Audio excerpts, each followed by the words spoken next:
film doesn't have to reassure.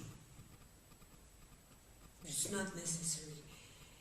Maybe it's good sometimes to see a film that is reassuring. But it's not the job of a film, I think. So if you want to... Is it rolling? It is now. Okay. It's recording over there. It's better if we, when we record, say, Yeah. Oh. now we record, you know, so that it's, Okay.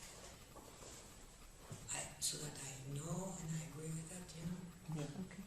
Did the when you were filming that dance sequence, did the actor did he help choreograph that scene, or how were the movements? We didn't choreograph, Uh-huh. we listened to it together, Uh-huh. and then we did one take. And what kind of instructions did you give him? The instruction of the script, he was dancing to his death. Okay.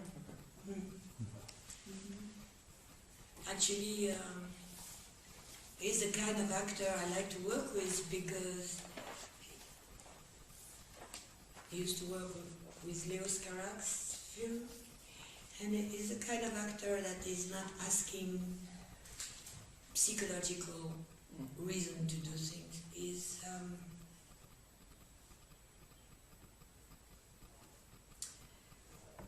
there is a communication that goes beyond, you know, sort of balance. So I think it's important for in film that at least we can take the risk to make a film that will not satisfy the audience, but at least it's good when making the film to understand each other, the crew, the people acting in the film, me, that at least we are satisfied, you know? There is no possible, I can be on my own with my film and sharing nothing with no one. In the end, if the audience is dissatisfied, this is another moment, you know? But the actors and the crew, they need to be in contact with me, and we need to trust each other. Otherwise, it's not... in my opinion, if there is no trust, it's not fair, you know? Even if you paid. The trustness is the most important part in acting, I think. Because a camera can be unfair, I think. If something is not settled at the beginning, sort of trust, I don't see why someone will act, even if it's not a professional actor, there is no reason. Money is not enough, I think. There must be something else. So this actor, in Beau, Travail, certainly was not there only for money. He was also experiencing something through the film like the others. Very interesting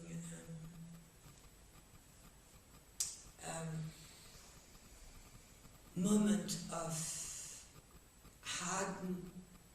very hard for our bodies, very hot, long hours of work,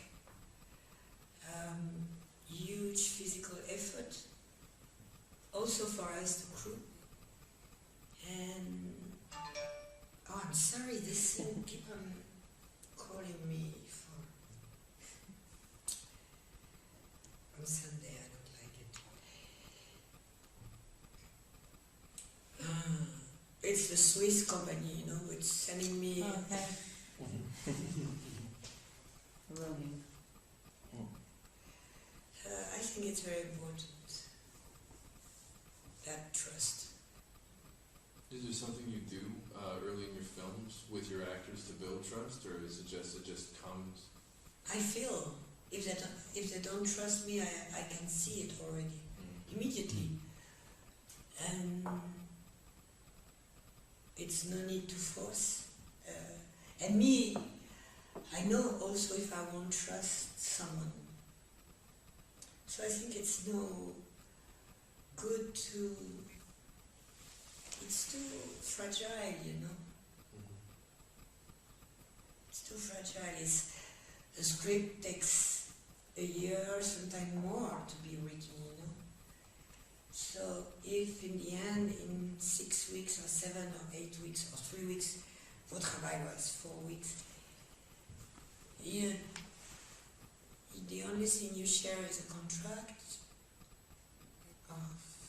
for a small or big amount of money, depending what you're doing. I don't think it's enough. You won't get a good performance unless they trust you too. A good performance, you know, it's weird. Because yesterday we were speaking about the girl with not an actress and the father who is an actor. And for me it was easier to direct her because she was acting for the first time, understanding the story and having absolutely no... She would do things with no skill, you know, she would be for the first time. And Alex, on the opposite, who has been an actor for a long time, also been working with me many times. Of course he trusts me as I trust him, but he's an actor, so sometimes I can see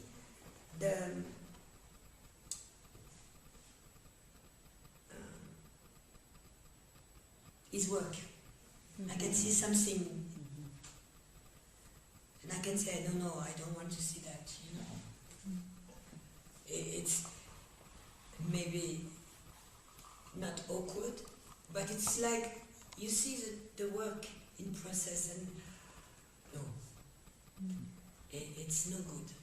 It's better someone a little bit awkward sometime, you know. I think that was my question today at lunch. If you sometimes can find a little bit more naturality, like, because, well, as I said, in theatre, sometimes I see that if they're performing always with some kind of, I don't know if I can use this expression in English.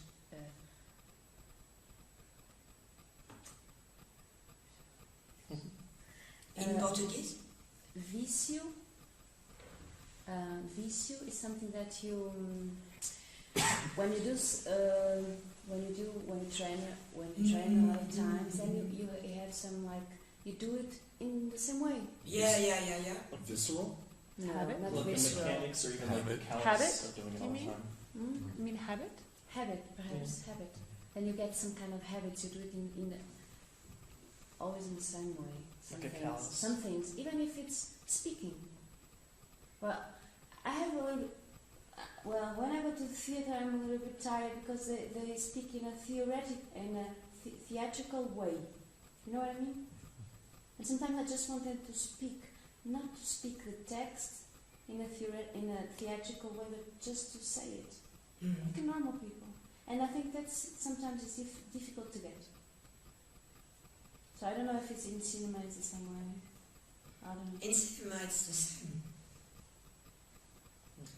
It's the same, plus the fact that when an actress like Isabelle Huppert in the film we're going to see tonight, she has, not only she has made many films since she's 17, but she's also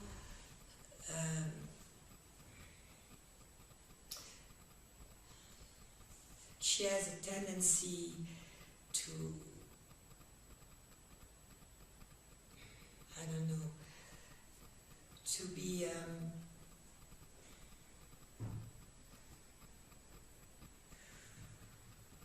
it's different from theatrical.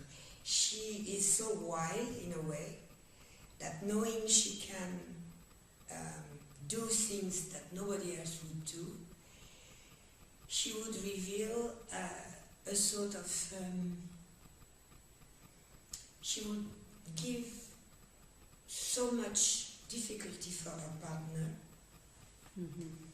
that it's as if she was revealing her own weakness somehow, you know, by being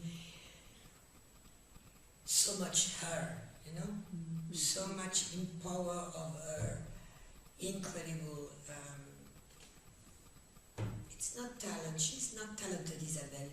She's wild, she's ready to do things,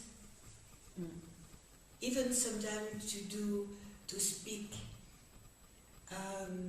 false, you know, on purpose, you know, just to create a sort of weakness in a partner, you know, or to change the rhythm of a sentence. If I say a sentence and then at the second take I stop in the middle of the sentence and go back and stop again, you know, then the partner is like unbalanced, you know. She's, so for me, I think this is also something it's important to avoid.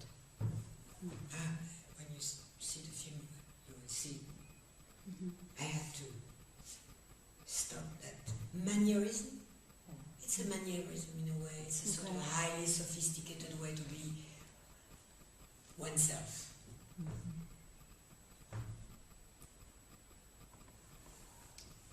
Like many great actors, in the end, they rely on that, you know.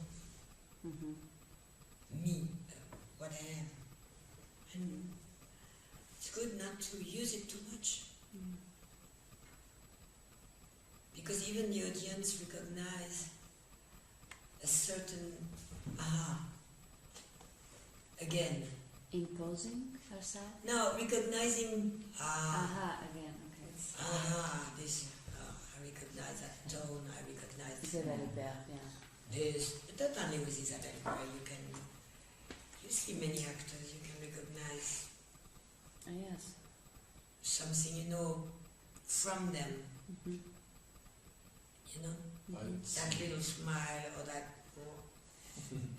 I see all the time when an actor has said a line poorly but thinks that they've said it well, and then so you watch them and they seem like after they've said the line they seem very pleased with it, but then you look at it again and it's quite bad.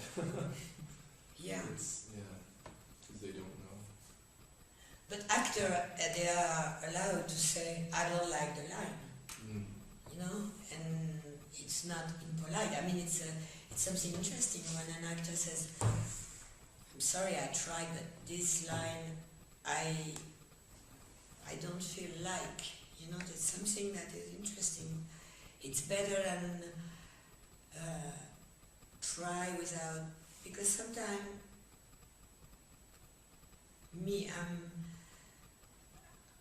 I know while working on a script, some lines, I'm not sure about those lines. And if I see an actor not daring to tell me this line is really difficult, I can always cut the line, but then the actor or actress is offended because take the blame on himself or herself, and I should cut the line because I'm so bad at it, you know. And sometimes it's because think it's really bad. And it's not the acting, it's the line, it's a bad line. Which begs the question, I mean, when you're editing something and you feel the need to take it out, I mean, do you ever say, okay, I'm editing, but I gotta go back and reshoot that? I mean, like, how quickly is that done after the shot? What if it's essential? I don't have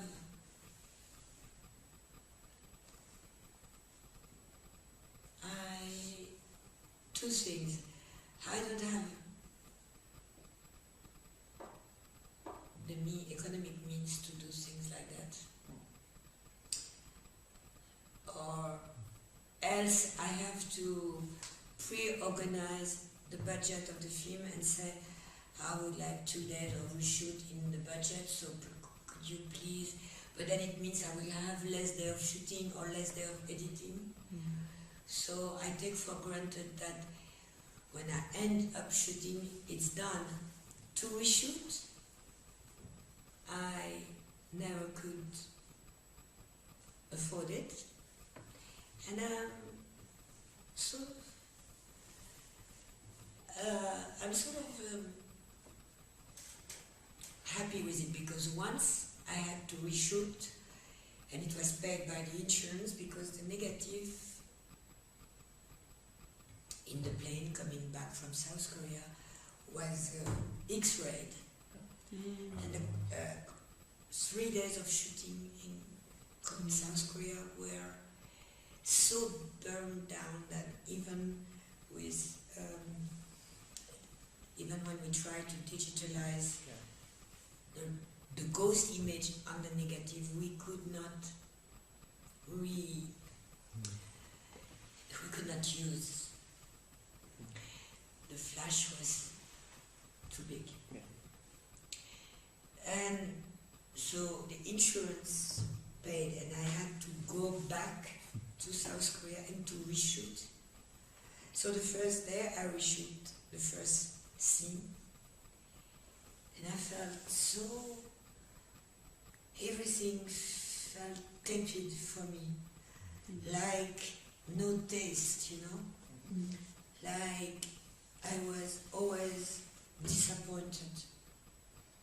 Everyone, the Korean actor, the French actor, everyone was at his best, the crew, but everyone felt we were not making a better thing, but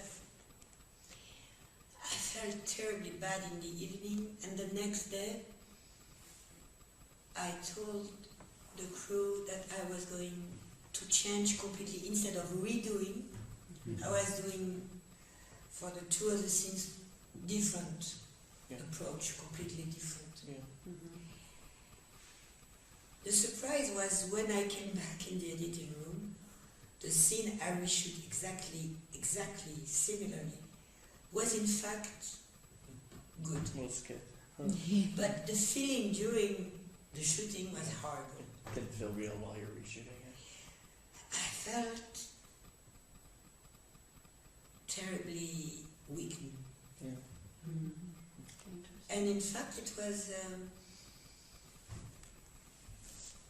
as we were editing it, the editor says, no, it's not bad, you know, and I said, and I realized it was not so bad in the end, but what a weird feeling. That's the only time I had to reshoot. And I think if you know a film called Stalker, Tarkovsky, Oh yeah. the Stalker, Tarkovsky shot the film entirely, and then something happened in the lab in Moscow, and he reshoot the film completely. Everything he had to win. That's incredible. Yeah, it is. And I think he was about to die, but in those times the cinema was financed by this by the Soviet, you know. So this kind of thing would be impossible in my economy, you know. Yeah. Yes. But for Tarkovsky, it was obligatory, you know. Yeah. I think it probably changed things, but what a nightmare, huh?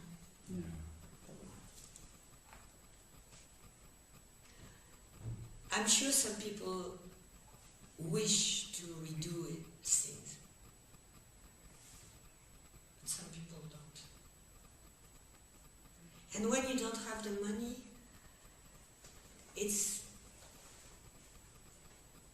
you don't even have the choice to question yourself, you know? So do you have to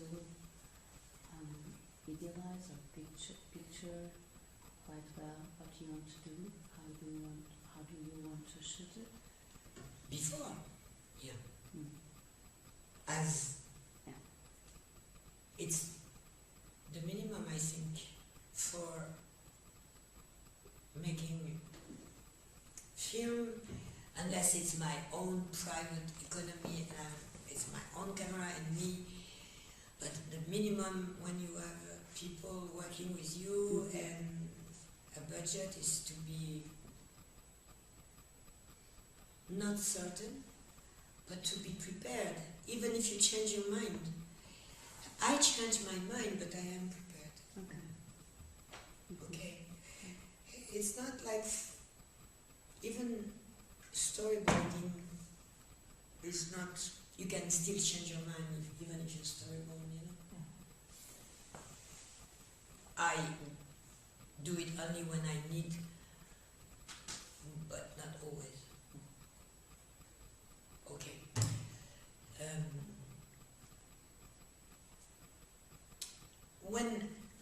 Let's going back. When writing a script, I think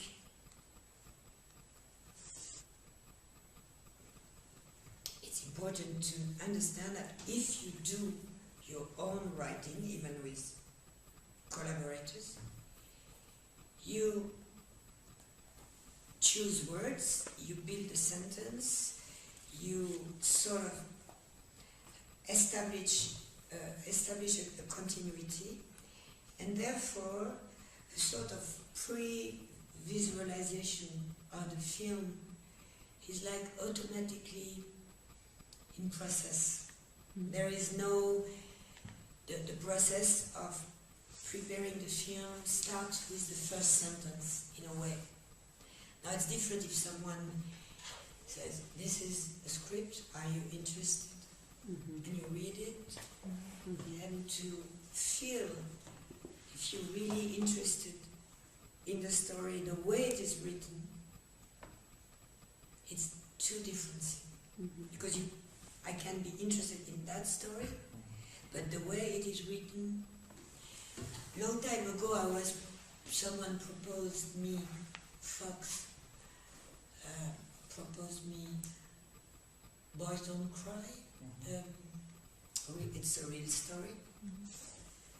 And I was very much interested by the story, but I was also given a script that was written by the production, by a journalist who had been hired by the production. And I remember it started during the trial. So the first opening scene in the trial, you knew who was dead, who was alive, and that the dead girl was pretending to be a boy and act like a boy.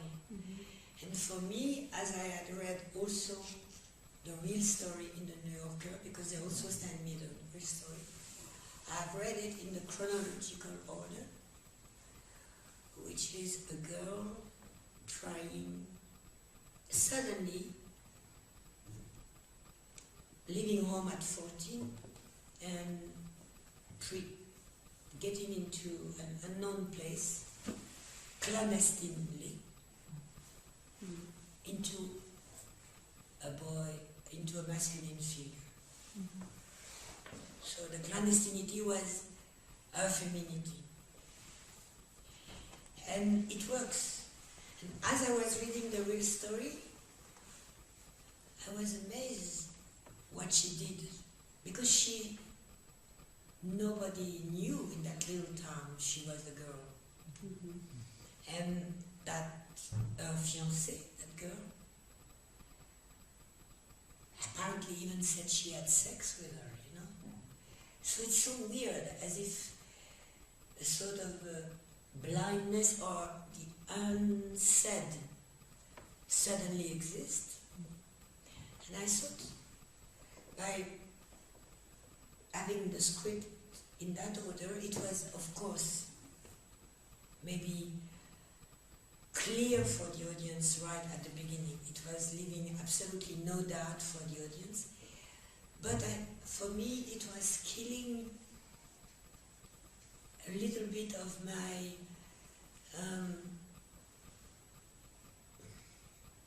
not admiration, but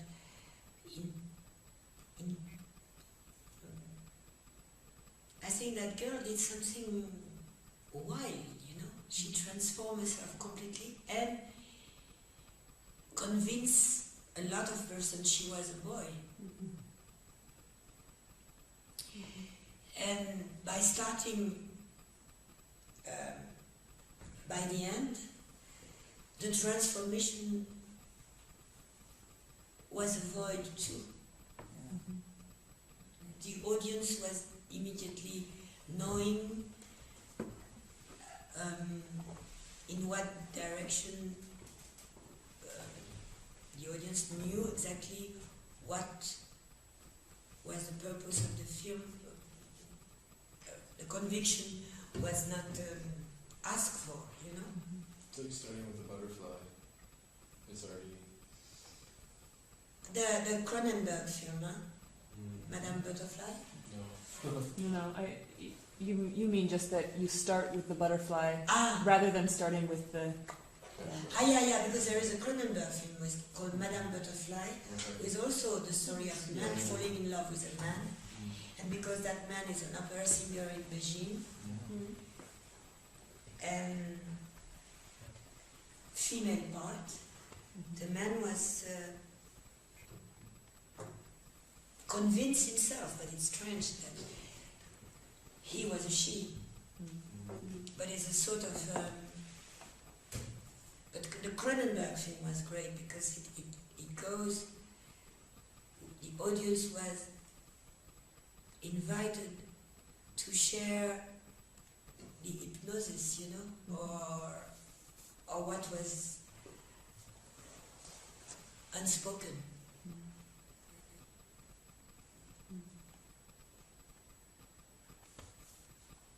Because in the real story it was so strange that the fiancé kept saying during the trial that she never knew. She didn't want perhaps to also... No, it's... Well, I don't know. You know, it's... at least it makes the real story with a lot of questions. And the script was giving a narration where a lot of questions were erased, making just a killing scene with two boys killing this rival, knowing he was a she, and therefore, you know, in the real story, I'm not sure the boy shoot her knowing she was a she.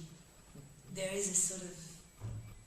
ambiguity. Yeah. It's nice. It gives it more story, I think. Yeah. It opens possibilities. Yeah. Also for spectators.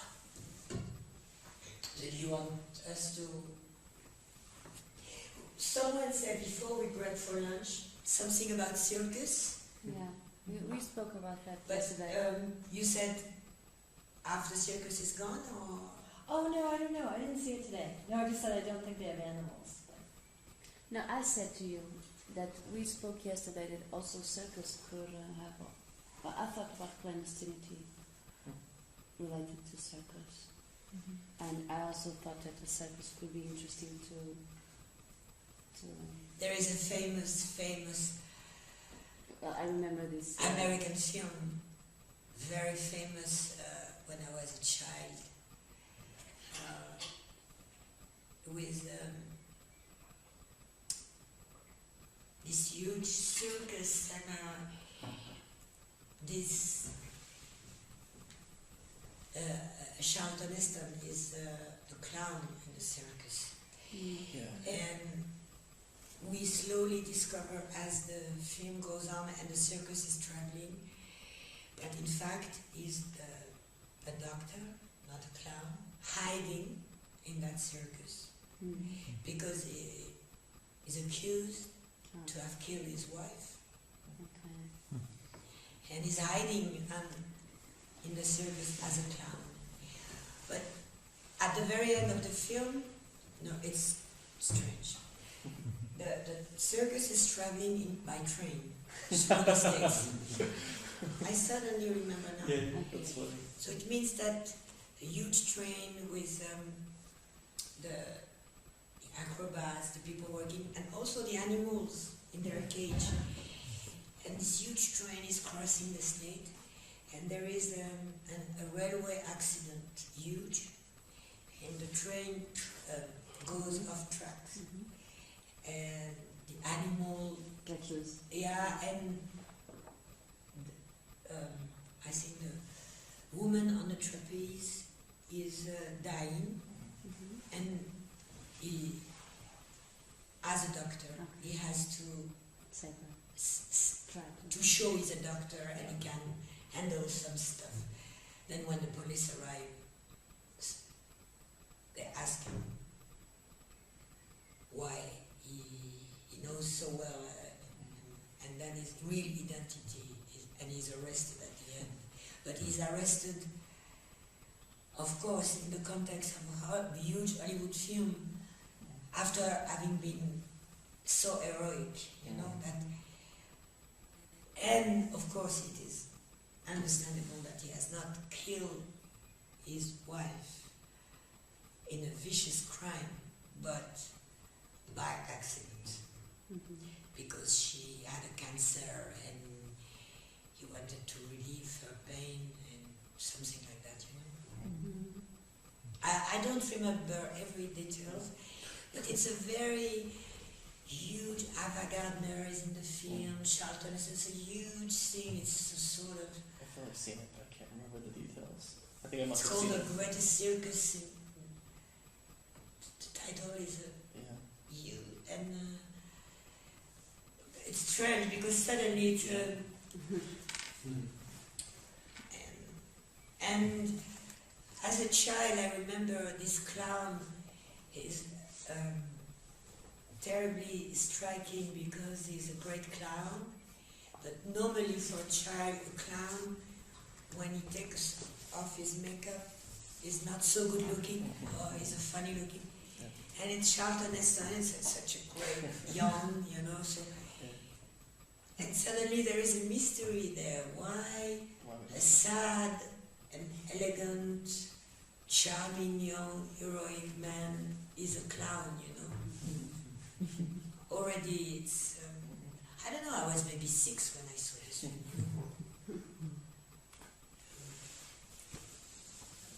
Well, I remember the Wings of Desire, Berlin.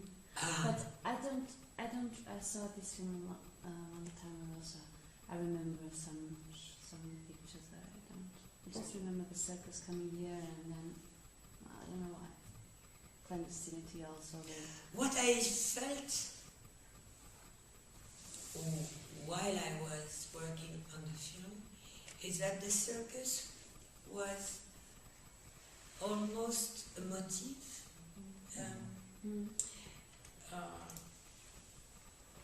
as if those angels were able to meet all kind of people, and suddenly to meet a circus and with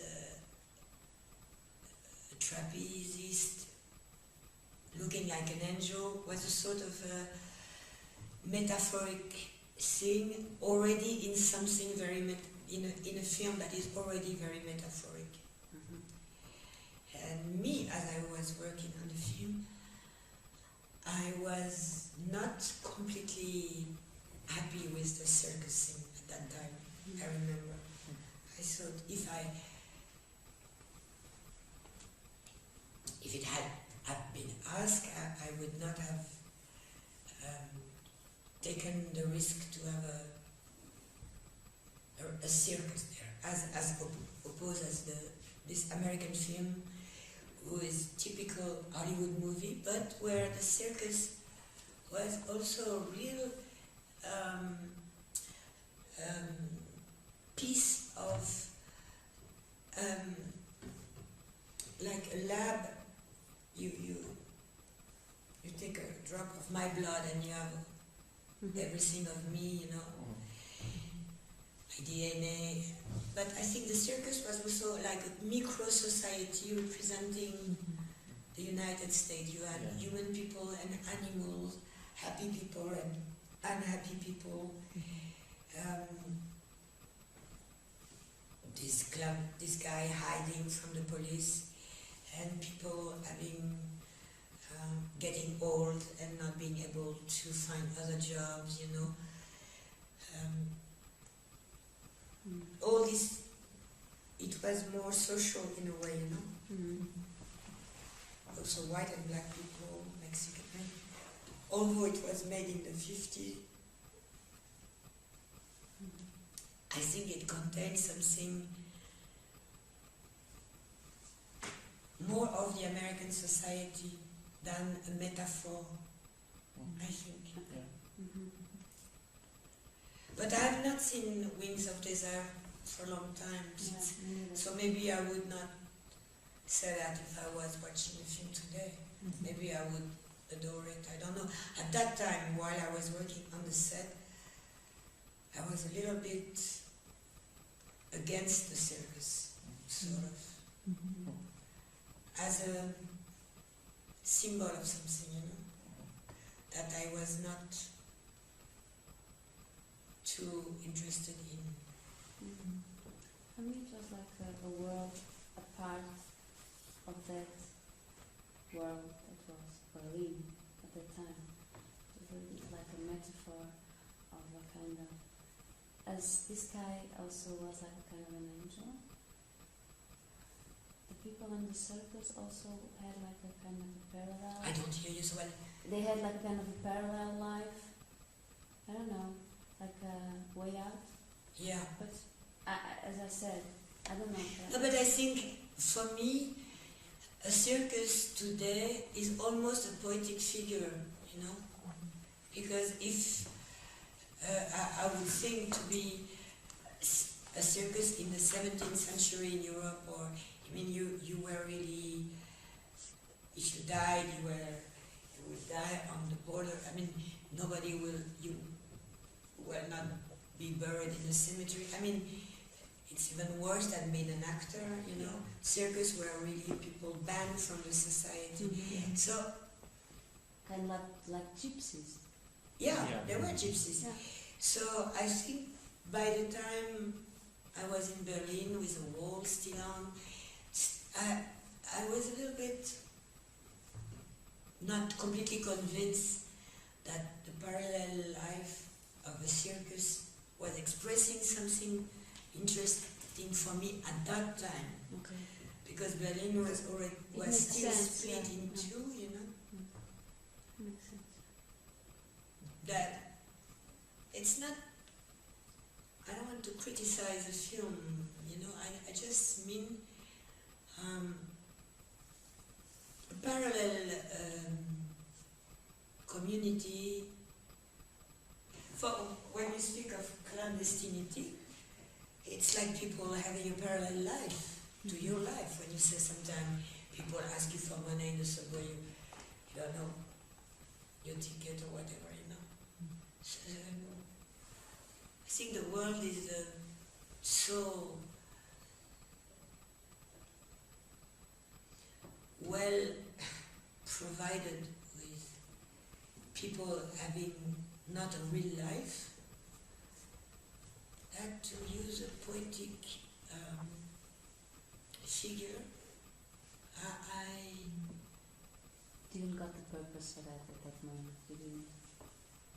because already when I saw the circus in Sasfe, I thought Sasfe for me is already A circus. separate. Yeah. It's like second life, you know? It's not real life. Yeah. So when I saw the circus, I thought, wow, more and more, you know what I mean? Yeah. Although in a certain way, the circus is more real life than Sasfe is. Meaning that I'm not sure. I just know that most of the people that I know who are working in a circus are Having a hard condition of life. yeah, they're sure. people who are No, I'm not speaking as a social worker. I'm speaking as inventing a story for a film. yes. So, someone working in a circus, if we go now meet them under the rain, you will meet people that certainly, under the rain and the cold, have not great condition of life, you know? Maybe it's hard to be that circus. But now if you make film, you have to be able to understand that if you film a circus, you don't film exactly what you see if you're a social worker. Because filming something is transforming it. Even for a documentary, you have to think very well on what you're doing, because the image, it's not because you film that you film the real reality. You're already filming, if I film a circus in Sasfe, I'm sure, even though we interview every worker under the rain and the cold weather, in the end it will be a circus in Sasfe in the summer, and it's bad weather, and we interview the people. I'm sure of that. So if we were making a fiction, I will think twice before inventing a fiction with people working in a circus in Sasfe for clandestinity. Yeah. That's what I mean. But I have nothing against that circus and the people working in it, you know. Yeah, It's the effect of filming, making image. I was wondering if maybe we should go back to some of these ideas and think of images for those ideas, and then maybe mine some of those images to see where they go to. Yeah. For me, if I remember, an interesting thing is this. Yeah, exactly. Risk. Yeah. You know. And now that we have, this idea of mingling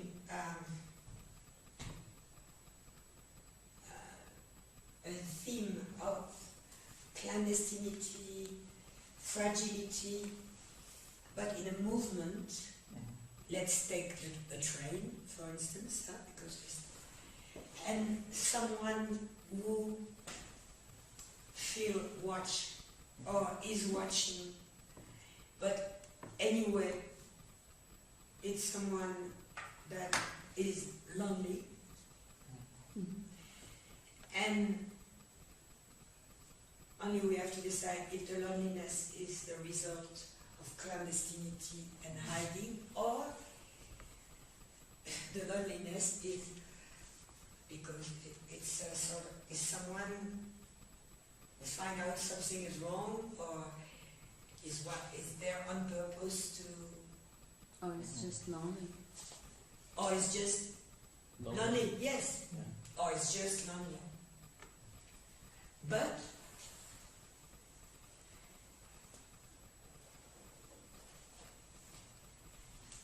I would not suggest we use this guy immediately now because it's a static scene.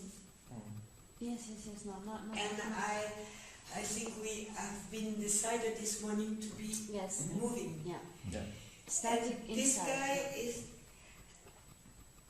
maybe he is inside his apartment from, the guy alone.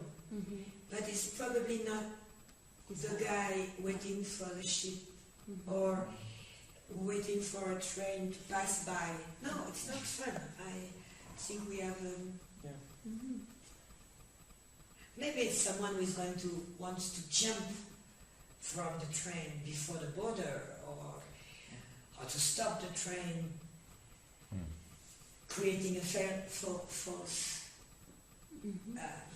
reason to stop, and therefore doors open and maybe someone can leave or enter, But I think we are now in the movement of getting a sort of fiction, if you agree. Yeah. I think At risk? No? yes. Well, if I wouldn't start with a clandestine. Well, I would start with a man or a woman, a person alone, in movement inside of a train. But it could be. Let's see someone in a train. It could be Don't. like not observatory, just like there watching. Someone, traveling. And then perhaps you could see something happening that could be Or connected hear something. with Or see something. clandestinity. What kind of images do we have for I can't say it, clandestinity. What's that word? What images do people, like, what are we seeing when we talk about that? A cloak. Really? Cloak? What is a cloak? Like a hood and... Okay.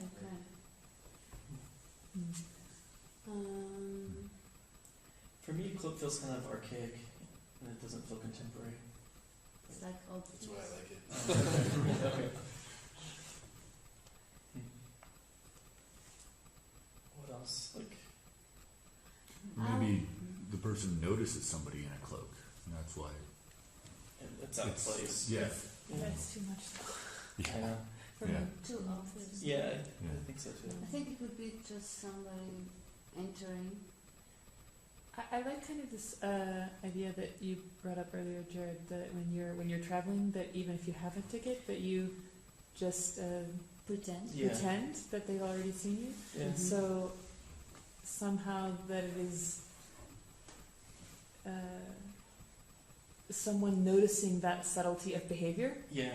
whether the person has a ticket or not. This is not the question, but that Yeah. that as the maybe train operator is passing by or somebody's noticing, like, okay, actually you're trying to hide something, but you're doing it in this incredibly like subtle way, and so that just to be noticing this like almost not there. Yeah, like a detail that could be thrown away, but it could mean something or it might not mean anything. Right. Some quietness, but very subtle. When you say that this morning, I think of something connecting to what you just said. Even if you have a ticket, you enjoy the fact that maybe, let's say, from Paris to Lausanne, I know I have, let's say, 5 hours of train, and I have a border, and the people of the train change on the Swiss. It's not the same. It's the same, different crew. Yeah, and let's say I bet to myself that I will act like you do. Never show my ticket. Yeah. It's fine. You're like getting away with something. This is a joke for me, for that character. But imagine now someone the lonely person, notice my little game and misinterpret Yes. my game This and is what- think maybe I am without ticket now, and that all my small movement and pleasant face and interesting going to the bar, going to the toilet, coming back, and blah blah blah. Yeah. And suddenly that alone person, let's say the ex-watcher, felt somehow either he has to speak with me and offer his help, or on the opposite, be someone to Yeah. say, the horrible person would be to go to the train Yeah. people, you know, but I don't think we would like that. A Swiss type. But to someone would suddenly feel responsible I think it's for the one who is no ticket and feel, imagine an extravagant yeah. possibility of fear that maybe when we are 10 minutes away from the Swiss border, They do something to distract that, or something. that it's too dangerous because the Swiss custom will enter and they not only they check the ticket but the passport. So there is like half an hour, 10 minutes to hide you Yeah. to do something, you know, I don't know. That's interesting. Yeah, I like That's maybe funny. I think it's interesting because the person would be feeling culpable, like that they're getting involved in doing something illegal to help somebody, but there's nothing No. there. It's all in their But then the person who is helping could go far and do something yeah. That actually is illegal. Yeah, exactly. are in Yeah. trouble. Yeah. Maybe. Yes. Yeah, that's interesting. What? Could be the sort of when we speak about it, it's almost like a joke. But Suddenly, but for the person who think it's necessary to help someone who is in trouble, yeah. for it could be for a certain time, not a joke at all, you know, Well, they're putting a themselves on the line. serious thing. Yeah. Yes. This is a little bit to the side, but I had this experience last year. I was going from Berlin to Freiburg to teach a workshop. And I went into the Hauptbahnhof in Berlin just to check out, like, okay, could I get a cheap ticket or whatever? And I was looking at the computer thing, figure out, okay, it's the same price as it is on the internet, I go home. But at just the moment I start to walk away, this completely, very strange haired woman comes to me and very quietly says, oh, you should come with me. I have something special to tell you. I'm okay, okay, I'll talk to you. And she brings me to this bench. She says, okay, this is very private, blah, blah, blah. She takes out these things from her bag. Somehow she has collected all of these 2-for-1 passes that you can somehow get from some special with the train service. But what it means is that we have to find someone who already has a ticket, who is willing just to say that I travel with them. And then I should pay her for this thing, and she meets me at the train station and convinces people. But the scene was just so strange because, you know, we met this one week. She said, okay, you meet me at this certain time. And I showed up and I'm like, okay, I'll try this out. It's, you know, but it's not much of a risk for me. But then to watch the interaction where she goes from person to person to person to person on the platform, asking everyone whether they are willing simply to say that I am traveling with them as their friend. And just the expressions were completely amazing. Anyway, it's completely aside, but No, it's but not. There's a lot It's there. not because Yeah. it's why, for me, it's a very interesting situation because it's a woman. It's not a young woman. So suddenly there is a weakness and she's asking to help by accepting her. She's asking to be helped if you accept. Yeah, she's asking me to pay her for these strange things. So it's a service. Yes. You know? And it's supposed to be a woman of a certain age, so it's not a very dangerous person, let's say, you know. Yes. And suddenly, when you tell me the story, immediately I feel something unclear. I mean, it was terribly unclear, especially because she doesn't give it to me immediately. Ready to do it, you know what I mean? It was a scam. I would feel not in danger, Yeah. but there would be a risk of something I would of like. course, because also she tells me, she says, okay, I actually am living in Hamburg. So she lives in Hamburg, and then she comes only to meet me on the day that I'm leaving. And I'm only paying her €30 for this thing anyway. But she travels all the way from Hamburg on another one of these special tickets. I mean, it was really strange. And then the end of the story also is that she gave me another one to use on the way back from Freiburg. She said, "Oh, you can do it yourself. It's no problem. If you don't use it, just give it back to me." And on the way back from Freiburg, I went with one of my students because I'm not speaking well enough German to explain this whole weird situation. And my student is trans, so between male and female. We're walking through the Freiburg station asking one person after the other if they will do this task again. And everyone refuses. I end up paying a ridiculous amount of money to come back to Berlin, which is really stupid. But we had already written on this thing. So I needed to return this to her and pay her for it to be respectful because of the arrangement that we had. And we had this multiple phone messages back and forth, and she never appeared again. You know, anyway, it was just a strange moment that I was trying to fulfill this respect that we had somehow made this arrangement, and in the end we never met again. Are you sure she lived in Hamburg? I'm not sure of anything, honestly. Yeah. I mean, this is just what she told me. I mean, The thing is, how could I know? It's a deal, and she's maybe a crook or whatever. You know, Yes. You don't know. you don't know. Right. But there is something. But she's also helping me, and it worked. So it's like, but I had the same question. Is, you know? The other day, I was on the subway in New York City, and some, middle-class black guy bought. She's helping you. Let me finish. She's helping you. But she's also helping herself. In the end, you realize she.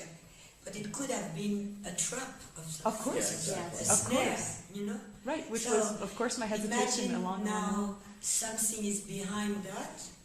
Let's say why the beautiful period of Germany cut in two and everything.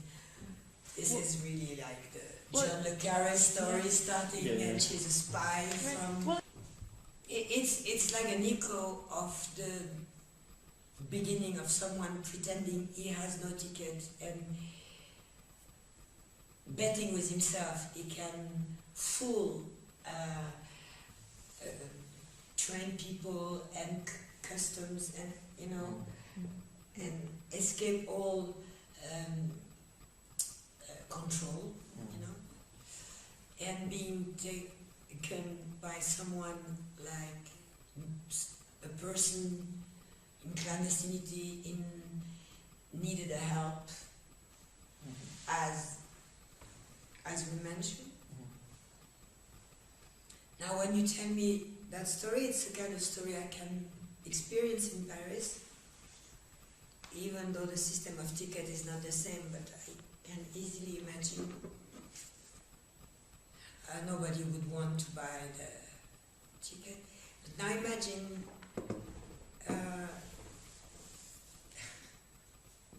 the guy is really lying and it's a false ticket, or I don't know, something incredible, like he just stole it from someone, and because he has black young men, you would trust him.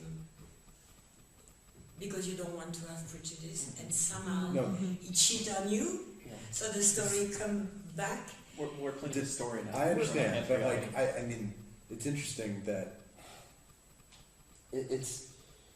I think that's interesting that our political predispositions then structure how you come up with a story from it. You see what I'm saying? No, And it's like I kind of weird. understand. You know, it's like that closes it down. No, of course, but it's not what I meant. I meant that just because Yeah. if we had the money, we would fight you would have been happy to buy the ticket, just to make it clear. Huh? I think now, if we are in a fiction, and we want to make some loops of fiction, you could be cheated by that guy, but for a good reason. Yeah. You know, Yeah. you don't. Then there could be another loop of something that he cheat you, but because he was himself in a situation where if he didn't get $20 right now, someone will die immediately, or you know what I mean.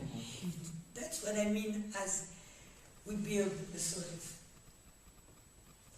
artificially, because we are a group and we are not supposed to.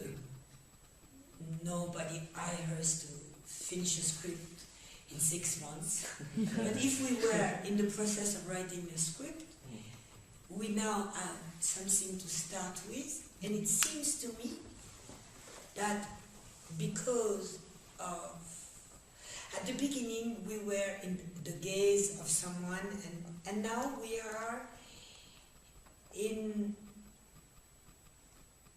the possible, not forgery, but someone is doing something by the pleasure of doing it and is considered by something else as a possible victim of the system, and then it will turn, that's interesting. I think that's really,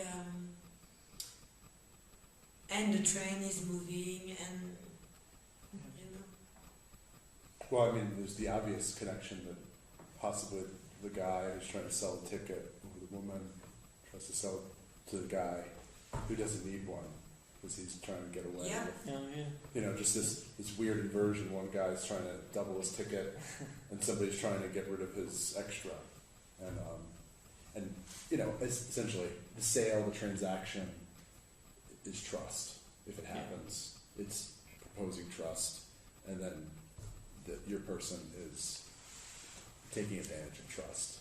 And so nobody wants to do the transaction because they don't trust somebody. Your person is taking advantage of the potential that somebody's going to trust that you've already paid. You know, this kind of this faux role that person's playing. So it's, to me, it's kind of interesting. if the person who is fearing for the person who is playing games with control was supposed to travel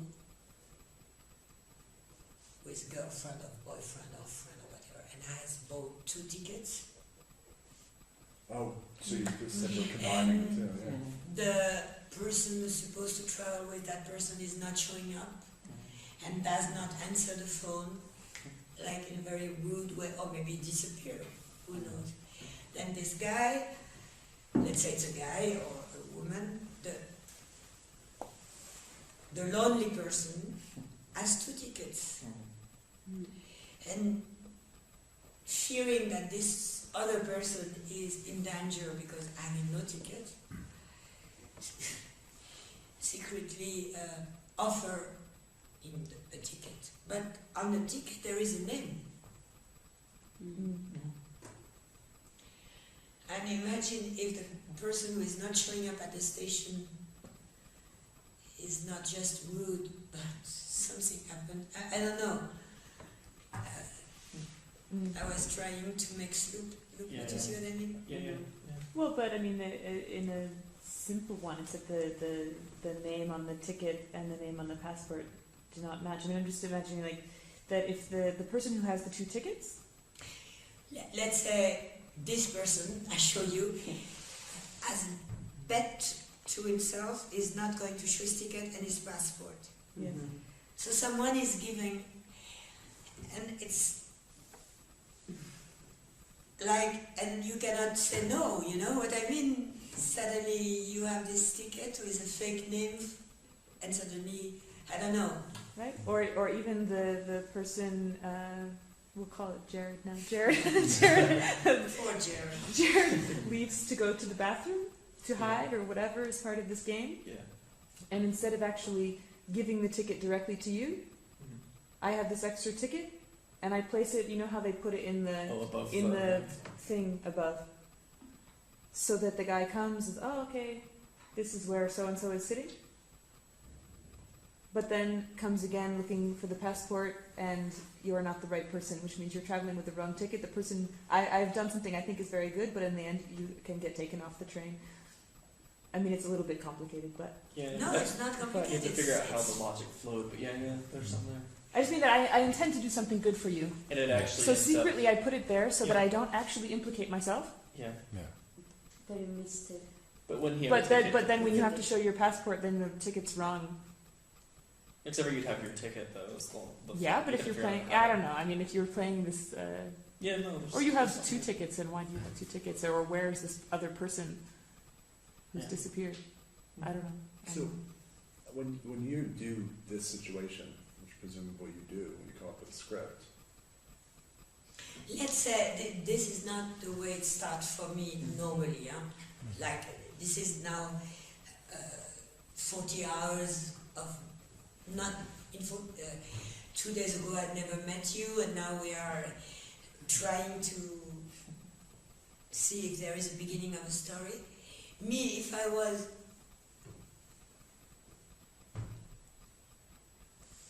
with that beginning, I would imagine this would be perfect to open on something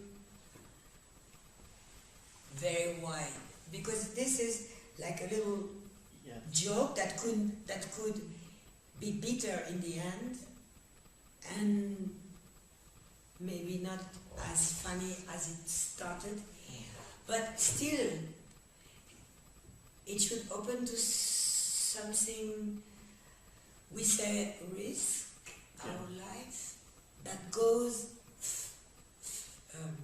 much I agree. wider,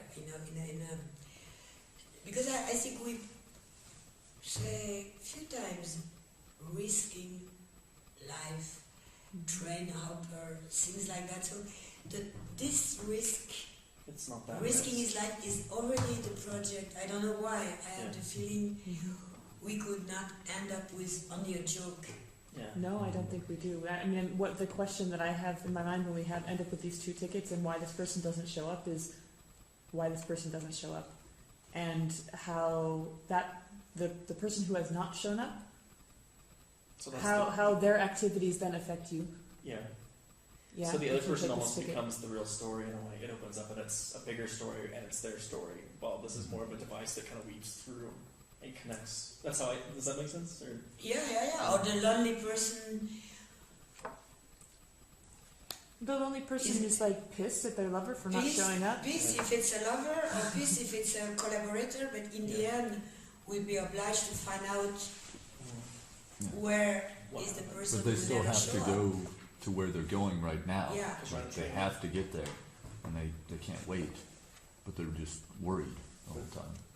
Or maybe they have something to do together Yeah. in that other place, and that has to do with very serious matter Yeah.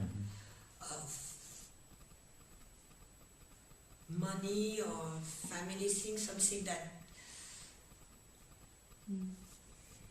I would think more about the person who didn't show up, I- where they went. I agree with you. Not what was important about where they should have been going, but where they chose to go instead. Uh-huh. Perhaps it gave the ticket to the other person.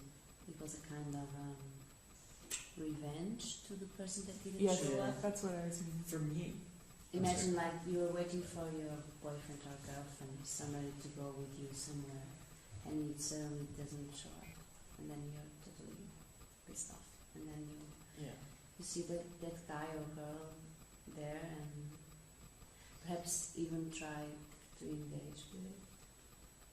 But then the person who is hiding, who has a ticket but pretend has not a ticket, might be suddenly so complicated. interested to change his plan, Yeah. to follow the person Yeah. who offer a sort of opportunity to change Okay. his destination. Interesting. Yeah, You know? that changes it. It's unplanned, but it's maybe fun, and in the end it's not fun, maybe it's risky, maybe. Challenge. For some reason, I thought that, and I don't think it fits, but it's kind of cliche, I think, too, but the idea was that it was a citizenship marriage, and the other person didn't get on the train with them. Okay, it's interesting. It might be too stock in a way, but it's kind of some. I don't think it's... It's also interesting, like people that marry someone just to get keep the visa or exactly, to get the nationality. to live in that country. Yeah. If I was a person having 2 train tickets to help someone who I'm supposed to, like citizenship, marriage, I'm not sure I would be able to give that ticket to someone that I fear is also in a same type of situation. You're right. Unless I'm sure the person who's not showing up, it's a cheater. It will never show up, and either is gone for good or dead or Or fake involved or whatever. in some. Yeah. But if I have a doubt, I wouldn't do that. Yeah, you're right. I would do it only if I was sure. Yeah.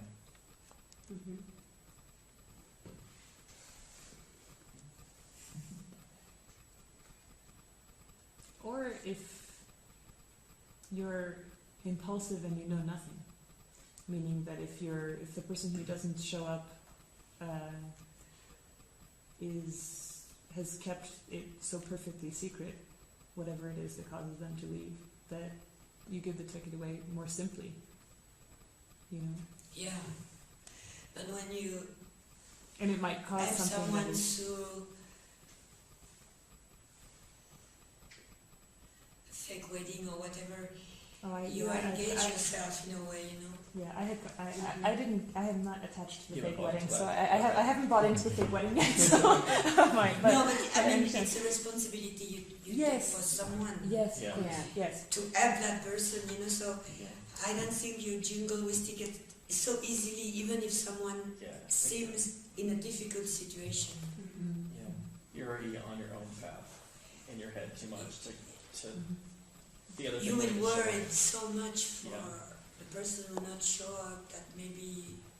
You don't even think about it. It wouldn't even occur to you that something else was going on. Yeah. So you're more aware maybe if the person who is not showing up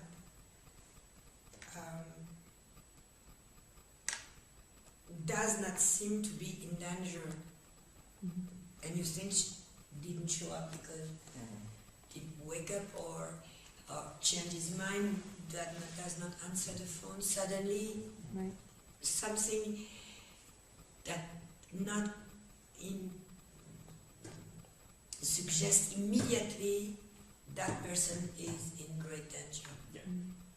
Because if I felt someone is in great danger and I have the ticket,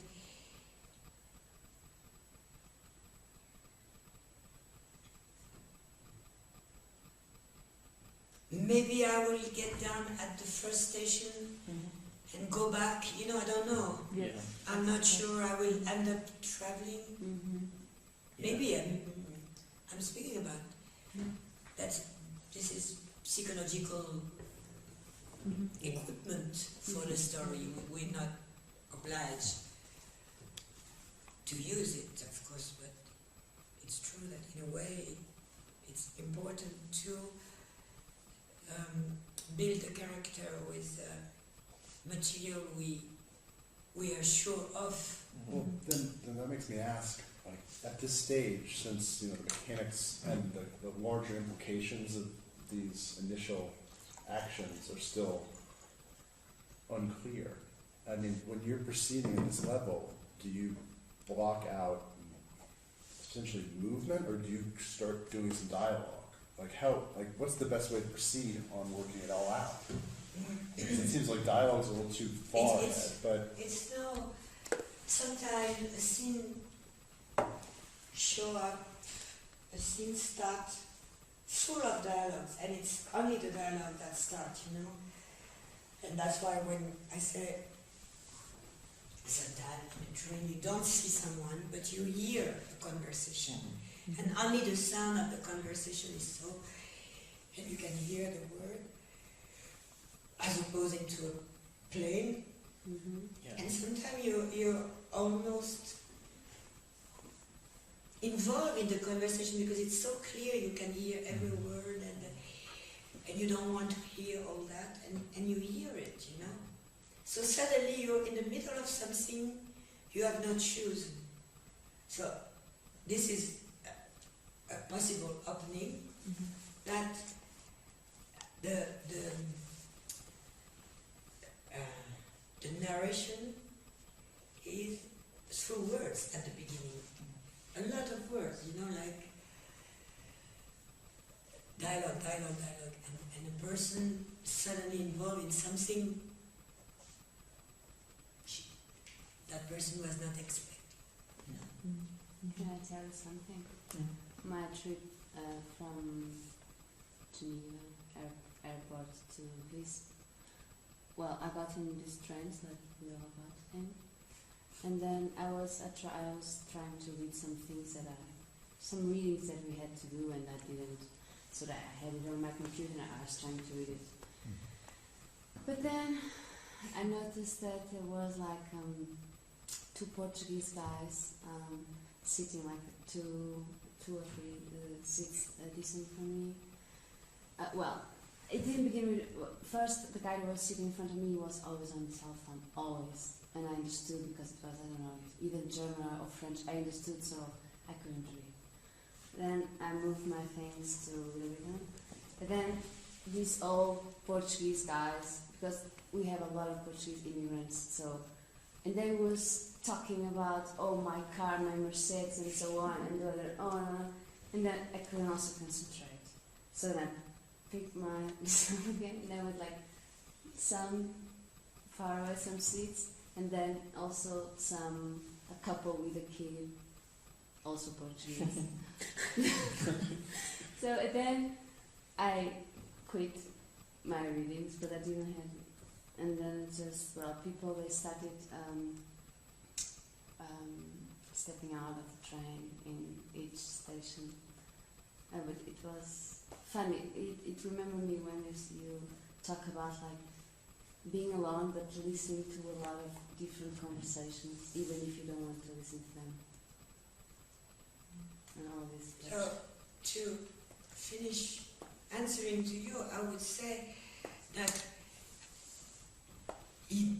the reason that leads you to believe there is a possible fiction somewhere there, even if it's a little bit, what we have now, it's a little bit too little, but the first thing could be immediately with dialogue, it could be immediately during the night or immediately by bright daylight, it depends. But this is like almost, we're not sure we have that thing yet. But there is not like a sort of shape, and then you split it in scene, and then you add dialogue. No, I think it's, for me, I'm speaking, for me, I think there is, at one point, one good reason to believe under a couple of scenes, there might be the shape of the film, you know? But it's not something, sometimes, you know it's there immediately, but there are we, the way we process, because we are few people with different way of thinking, to reunify it and have an opening that bloom. I would think it's a little bit too early. What I like in what we have, if it's a sort of misunderstanding, like someone is missing and someone is hiding his ticket just for his own pleasure, to amuse himself or herself. And because someone is missing, it creates a sort of possibility for another person that has nothing to do, nothing to read, or is just interested in the movement of the joking person to help. And is this going to bloom into something? The direction is maybe the missing person. The direction maybe the meeting of the two persons in the train that creates something else.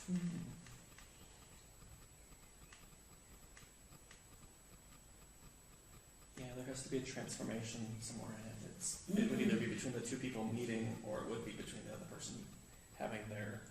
It needs to transform from just this to something else. Yeah. That's, otherwise, we might have a sort of, let's say, some jumps, and it's funny. It's like the Wes Anderson film, The Darjeeling. We know it's okay. Big Brother going, yeah. and it's funny because those dialogue scenes are really Wes Andersonian. Yeah. But I don't think, because we choose the risk, sort of by someone is risking his life. I don't know, it's there somehow. Yeah. Because you mentioned it this morning. I think that's where we are going to look. Yeah. Maybe the person. More than a comedy. Yeah.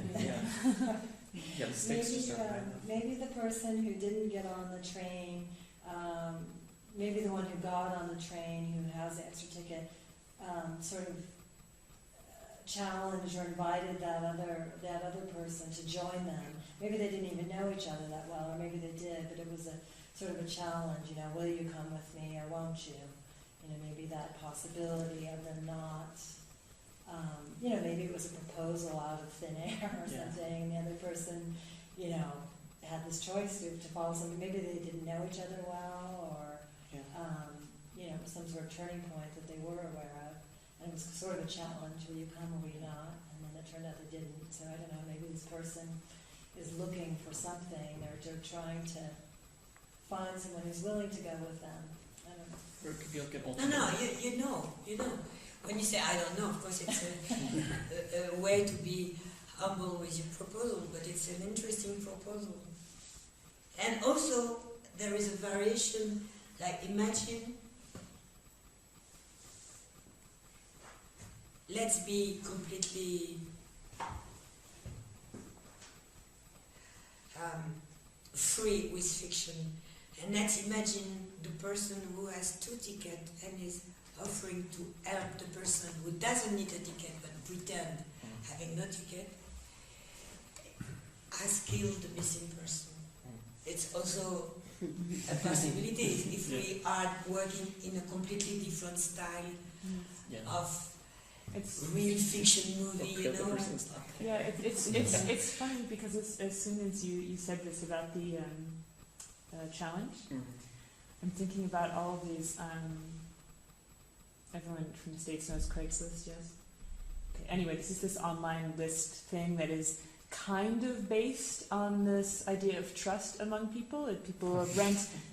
Yeah, it starts this way, right? Yeah. But people rent houses. There are personal ads. There are, you can give away things for free. There are all these sorts of things. Classifieds. Yeah. Classifieds, but it started out as a small network in San Francisco, and now, of course, as it gets bigger and bigger, there are more and more problems. But the thing I think about is that in the personal section, there are always, usually men, but I'm sure it happens with women as well, these proposals of like, I happen to have 2 tickets to go to Hawaii for a week, and don't you want to come with me? And blah blah blah. Right? I'll pay for everything. Yeah. Right? And I'm sure people do it, right? Because but people do actually respond to these things. This is the kind of thing. It's horrible. Yeah. As me, I would say no, no, no. Of course. And as a character, I have a tendency to think. Yes. The men, there is something in the film. There is at least one character you must trust and like, and you know what I mean. Right, but if this person is actually not so bad, but I'm just thinking like, okay, the person who has 2 tickets has asked you to go on this vacation, you say yes, but in the last moment you think, oh, maybe this is really just too creepy. Yeah. But that leaves this person who's finally gotten someone to respond with like... Change the timing. To think twice and think it's too creepy. I think, number one, it's better to think it's creepy right away and thinking twice, because suddenly life is beat you up and suddenly you say, why not after all? Maybe this person is nice. Let's go. Because to feel the creepiness after it's. I think it's better to. Yes. Say this is creepy and I'm gonna do it. oh God, life is so shitty. Why not? You know. It's true. What I was trying to get to was the person who has the 2 tickets is then trying to like refill this place. Yeah. Right? To ask someone else, like, okay, this person didn't show up. I see this person doesn't have a ticket, so maybe it's a way that I can find another connection, or I can, feel better about anything. But this is what I thought about when you said it's challenge. No, it's true. If the train is going to a place where you can take a plane to Hawaii, or for instance, Or it's just going to a place that one might want to go. If it's going to Marseille, or it's going to, I don't know, if we're not in Europe anymore, but it's going to... no, I think when you say a week in Hawaii, you don't need to pay, is interesting because it's completely abstract. Yeah, that's true. Unless you are born in Hawaii and you... But it's... If you're in Europe traveling by train and somebody suddenly asks you if you're interested to spend to be offered a week in Tahiti or Bora Bora or Hawaii, you might see it's creepy and yet think twice, why not? maybe why not? I'm strong enough to defend myself. Yes. What can happen to me in a plane, Is it worthwhile to maybe... But if it's just a ticket to go to Marseille, I can buy a ticket. I think if I'm on my way to Lausanne and I don't know. I think that depends a little bit on perspective, Yeah. because I think about like a lot of the kids that I've met on trains traveling in Europe who are trying to travel completely without paying. If you offer them anything, they take it. No, but now you're speaking of kid. I've been traveling, hitchhiking, and doing things like that. Now, I thought we were... So, in that case, the risk is not perceived. A young person, when I was hitchhiking, I was told it's dangerous. And I never stopped hitchhiking because I thought the danger was not for me. You know what I mean? That's true. I would do crazy things because I thought the danger was not on me. Yeah. I would ride a motorcycle not knowing how to ride, and things like that, because I thought the danger was not on me. But this lasts not very long in a life, to be that young at age, when risking your life, like in the Gus Van Sant film, is part of your way of living. And it's what gives you a reason to live, a reason to live, to take risk every day, skating or train hopping. You see, then to accept a ticket to go to Marseille like kids, it's for me a little bit like train hopping. Yeah, exactly. It is. I like it, but then it's a different sort of story. a different context. Yeah. Since this brings us really back to the idea of risk, this idea of pages, is it useful to maybe find some examples of what she's talking about at some point? Like, We have computers. We can look at Craigslist to kind of get a sense of the terms of the risk that is being offered by these. To travel with, never show up. The reason is open. We have another person that has a ticket, but just for fun, not paying attention to other people, just for the fun,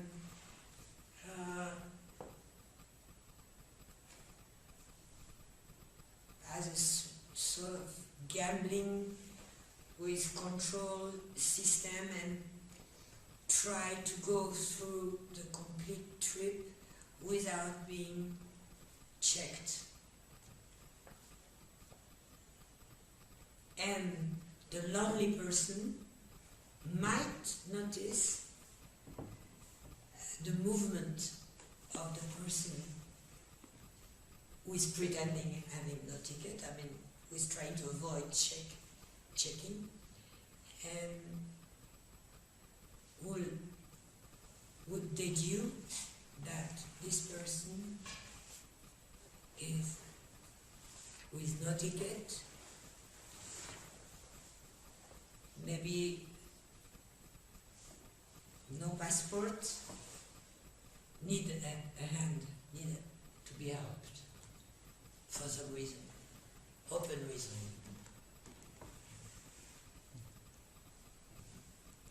Because the lonely person is very open-hearted, very generous, or very lonely, or any reason. Also could be a serious killer. Serious what? A serial killer. Yeah. Having killed the first person and trying to attract the prey, So the lonely person observing the other one, is a very observant person, because this other one is doing a good job of just acting so natural, right? If Is that you what we sit said? close, Or- if you sit close, that they don't attention? if I travel alone and I sit not far, in train there is a sort of promiscuity, by the way, you feel someone that is going to the toilet or going to the bar and coming back, and I don't know, you might realize something. I don't think it's easy, but it's possible, I think. Because we To have pay attention to someone for Yeah. some reason. You can also flip it in that nothing's actually happening and it's all in the other person's head. Because it's kind of a projection, whether or not they're hiding their ticket or not. It's all a projection from the one person that they're seeing Yeah. the story happening. Yeah. So Yeah.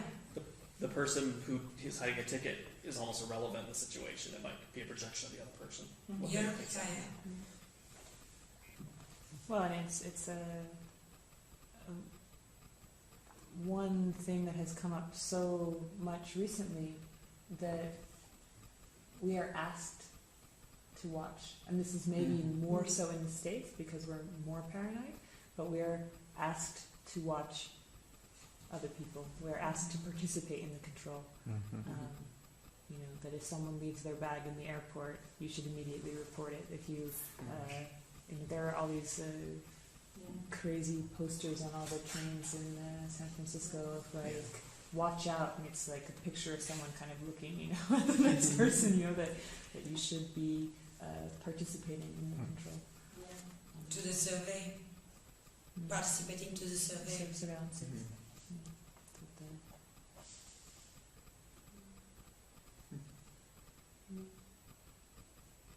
So maybe the person who noticed the strange behavior of someone sitting not too far could really be a watcher that is going to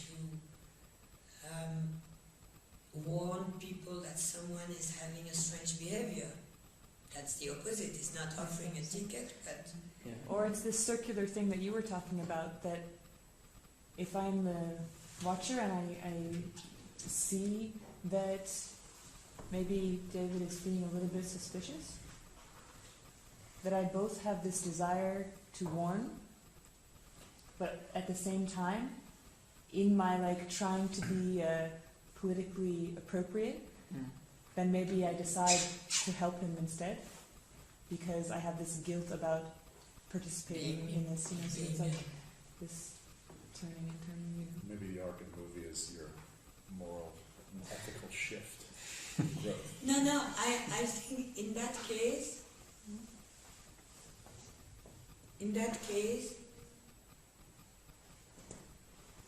if this is the case, I think it's possible because it's twisted enough to interest me, but there is a possibility of a voiceover then, because otherwise in a train where body movement expression are rather reduced, I mean, I think in that case there is a possible voiceover. Or you could do something where you're framing the logic of what's going on in someone's head through the other overheard conversations on the train. Like other people are talking about something, and it's almost like how you use a dream sequence as something that gives somebody's subconscious image. It can almost be like the voiceovers of somebody else in the background sets up a tableau that kind of preps you to think a certain way. So, Yeah. Sometimes you prepare yourself with the most explanation possible, like voiceover and etc., and in the end, you don't need a voiceover, but it's also like in that film, the Red Line. I remember there was 3 soldier voiceover. You remember? Thin Red Line. Blue Line?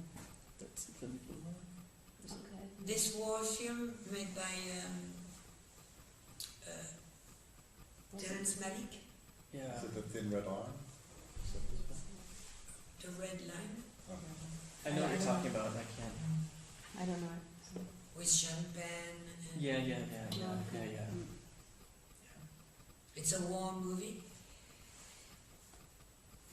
And in the end, there is so much, because it's without dialogue. All those guys are American soldiers going to attack an island, and they know there are Japanese hidden in the bush, but they don't know where. They have to march, and in the process, I'm sure about 2 voiceover, maybe 3, and some flashbacks. But in the end, it's too rich, almost. Like 2 voiceover, 2 or 3 characters allowed to have voiceover and flashback. It's very consistent. The best moment of the film is when they just walk and march in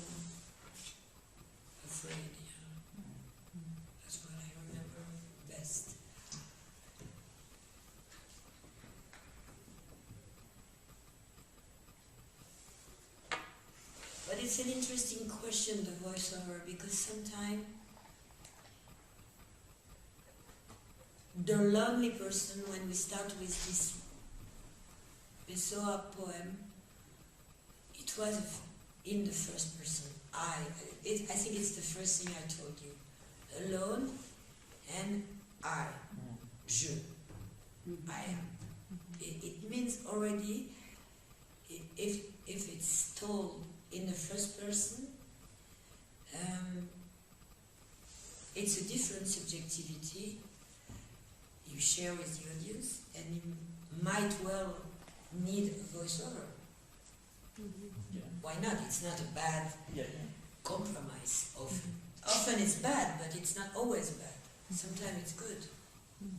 I think in the beginning of Travail, did you use a voiceover for Gunnar? Yeah. Yeah. But it was a quote of a very old Godard film called Petit Soldat, Small Soldier, in which Michel Subor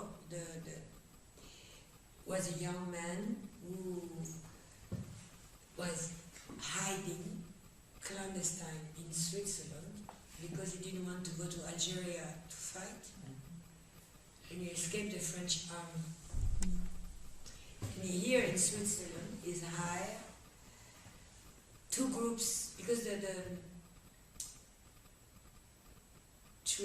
peace treaty was signed in Geneva in 1962. So before that, it was in Switzerland, that in Geneva, that the meeting for peace were held in a hotel by the lake. So the entire film is set in Geneva, and it's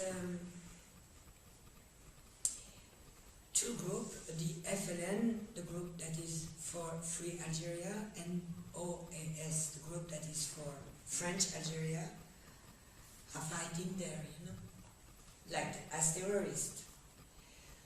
And the soldier, who is wearing civilian clothes because he ran away from the army, has a choice to make. Is he going to be, because he cannot stay in Geneva forever without no French passport, no identity anymore, So he has a choice. And the voiceover in the film said he had time because he's young, but he had no aim. That's the film. To be young but no aim.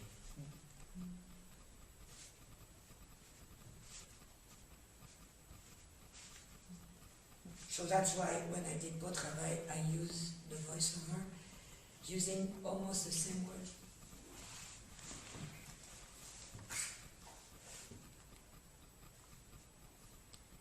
So it was more a quote than to explain.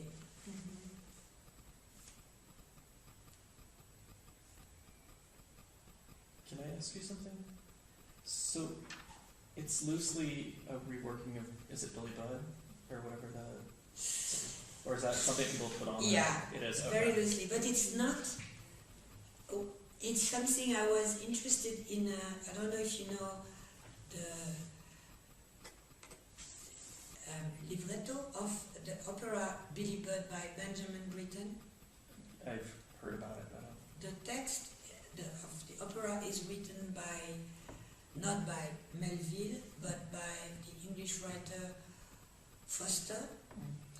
And E.M. Foster? yeah. Yeah, Okay.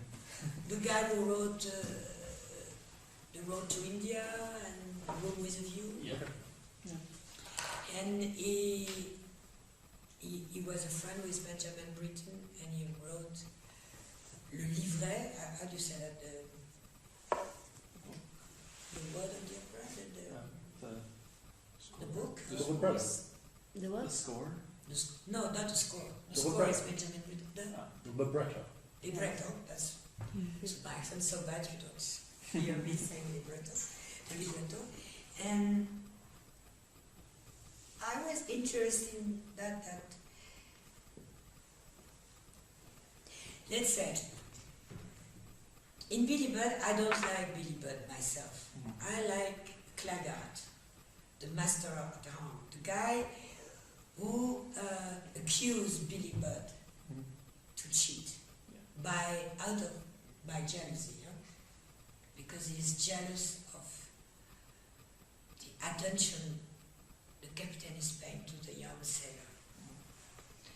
And I thought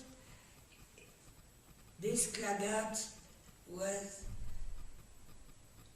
a real human being, because Billy Budd is a sort of angel. Is a sort of metaphor of purity, Christic purity also. And the captain is like an older guy falling for this young angel, but it's also a little bit of a cliche. And the only real guy for me is Claggart, because he's fighting against his duty, his jealousy, and his rectitude, his hope for everything is in order on the ship, you know. So by accusing Billy Budd, he's also trying to put everything back to order. And I think in the libretto, it was more interesting than in the Melville short story, because Claggart and the captain were really like two opposing figures, and Billy Budd was just the object of their passion. So what I took in the film was more the story of Claggart than the story of Billy Budd. Yeah. That makes sense. That's interesting. And then after a long time, after maybe 6 months after I finished the script, and I was still trying to shoot in Djibouti, and I read some notes by Deleuze about Melville, and he said he couldn't stand Billy Budd and he likes only Claggart. Yeah. I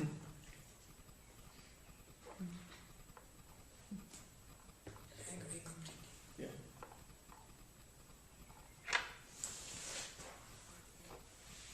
So, go back to trains. No, it's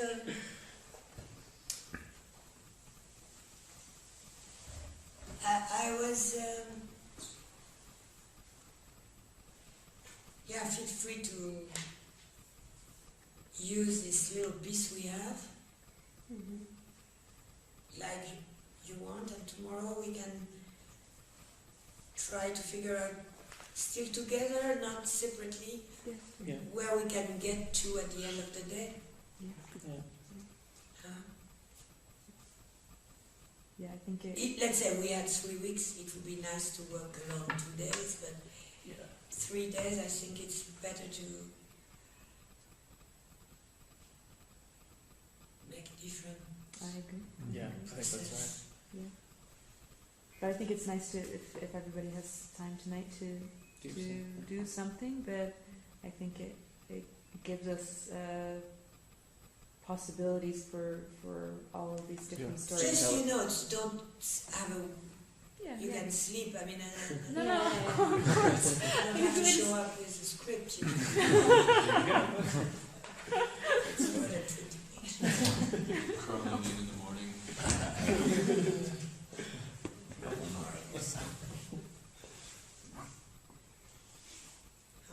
of course not. But we have to keep in mind that this is not like a little element.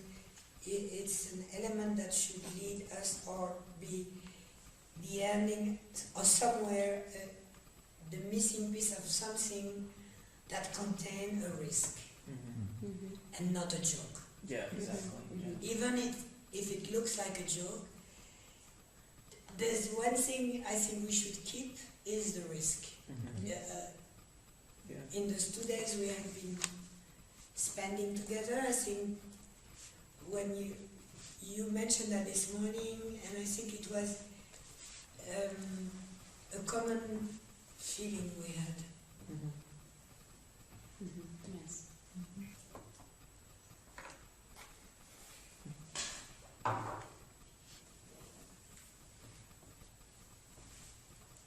The risk is an interesting thing, if there is a risk, because it's avoid to fall in the little tricky story, because the risk on one life is also a risk you take as telling a story, you know what I mean?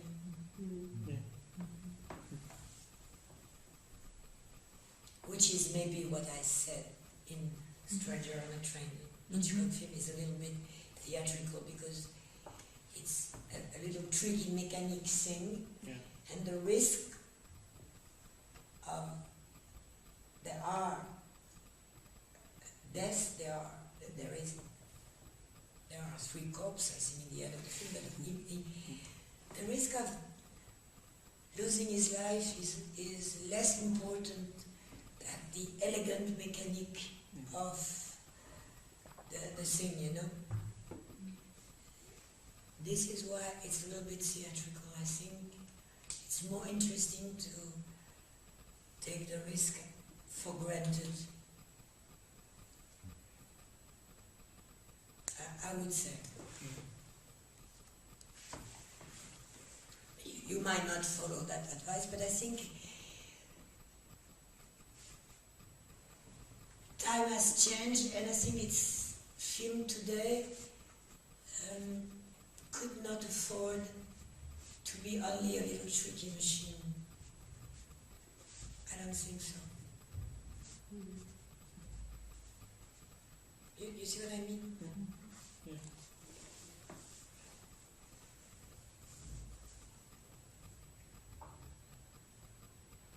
I know. You get feelings. No, but we can still come up tomorrow with some Tricky things, yeah, no, sure. no, with some idea that where we can fit this moment, and then we'll try to see if it can be combined together. Yeah. Okay. Everything is possible. The other thing to keep in mind is the risky thing, because the risky thing